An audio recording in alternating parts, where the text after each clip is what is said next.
மலை முழுவதும் திரண்ட மக்கள் வெள்ளம்.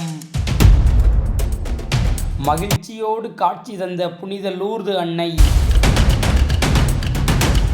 தென்காசி மாவட்டம் சேர்ந்தமரம் பக்கத்தில் இருக்கிற திருமலாபுரத்தில் மலை மேலே இருக்குது புனித லூர்து அன்னை திருத்தலம். இந்த மலைக்கோவிலில் 112வது ஆண்டு திருவிழா 14/2/25 கடந்த சனிக்கிழமை வெகு விமர்சையாக கொண்டாடப்பட்டுச்சு. இந்த மலைக்கோவில் திருவிழாவுக்கு தென்காசி மட்டும் இல்லாமல் திருநெல்வேலி மாவட்டத்திலிருந்தும் ஆயிரக்கணக்கான மக்கள் வருகை தந்திருந்தாங்க. மலை முழுவதுமே மக்கள் வெள்ளம் சூழ்ந்திருந்துச்சுன்னே சொல்லலாம். ஒரு வழியாக நாமும் மலை ஏறி ஒரு மாலையை வாங்கிக்கிட்டு மாதாவை பார்க்க வந்தோம். எல்லா மக்களும் நல்லா இருக்கணும், அப்படியே நானும் நல்லா இருக்கணும்னு வேண்டிக்கிட்டு மாலையை போட்டுட்டு வெளியே வந்து பார்த்தா மலை மேலே அவ்வளவு கடை வச்சுருக்காங்க.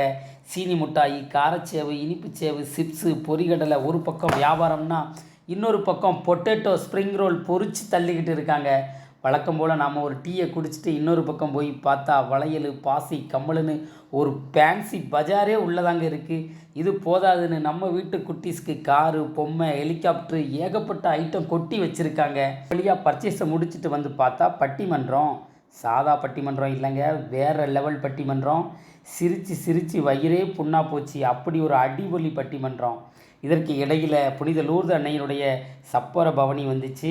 மக்கள் எல்லோரும் மரியே வாழ்கன்னு மகிழ்ச்சியோடு அன்னையை தரிசனம் பண்ணாங்க. நாமும் அதே மகிழ்ச்சியோடும் ஆச்சரியத்தோடும் பார்த்து கொண்டிருந்தோம். இந்த திருவிழா ஒரு கிறிஸ்தவ திருவிழா அப்படிங்கிறத தாண்டி ஏராளமான இந்துக்களும் இஸ்லாமியர்களும் மகிழ்ச்சியோடு கலந்துக்கிறத பார்க்கும்போது உண்மையிலேயே நம்ம தென்காசி இந்த தமிழ் நிலம் எப்போதும் மனிதத்தை உயர்த்தியே பிடிக்கிறது. மரியே வாழ்க, மனிதமே வாழ்க. நன்றி.